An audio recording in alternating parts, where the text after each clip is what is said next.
ಇಬ್ಬರು ಯುವತಿಯರ ಜೊತೆಗೆ ವಾಸವಿದ್ದ ಯುವಕನೊಬ್ಬ ದುಡುಕಿನ ನಿರ್ಧಾರ ತೆಗೆದುಕೊಂಡು ನೇಣಿಗೆ ಶರಣಾದ ಘಟನೆ ಬೆಂಗಳೂರಿನ ಹುಲಿಮಾವು ಠಾಣಾ ವ್ಯಾಪ್ತಿಯಲ್ಲಿ ನಡೆದಿದೆ.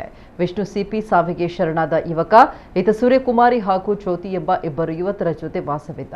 ಈ ಮೊದಲು ಜ್ಯೋತಿ ಜೊತೆ ರಿಲೇಶನ್ಶಿಪ್ನಲ್ಲಿದ್ದ ವಿಷ್ಣು ಅದಕ್ಕೂ ಮುಂಚೆ ಸೂರ್ಯಕುಮಾರಿ ಎಂಬಾಕೆಯ ಜೊತೆಯೂ ರಿಲೇಶನ್ಶಿಪ್ನಲ್ಲಿದ್ದ. ಇದೇ ವಿಚಾರಕ್ಕೆ ಮೂವರ ಮಧ್ಯೆ ಗಲಾಟೆ ಶುರುವಾಗಿದೆ. ಇದರಿಂದ ಬೇಸತ್ತು ಫ್ಲಾಟ್ನ ಬಾತ್ರೂಮ್ನಲ್ಲಿ ನೇಣು ಬಿಗಿದುಕೊಂಡಿದ್ದಾನೆ. ಮೃತ ವಿಷ್ಣು ಮೈಸೂರು ಹೊಸೂರು ರಸ್ತೆಯ AKS ಕಂಪನಿಯಲ್ಲಿ ಕೆಲಸ ಮಾಡ್ತಾ ಇದ್ದ. ಹುಳಿಮಾವು ಪೊಲೀಸ್ ಠಾಣೆಯಲ್ಲಿ ಪ್ರಕರಣ ದಾಖಲಾಗಿದೆ. ವಿಷ್ಣು ಸೋದರ ಜಿಷ್ಣು ದೂರು ನೀಡಿದ್ದು ಪೊಲೀಸರು ತನಿಖೆ ಆರಂಭಿಸಿದ್ದಾರೆ.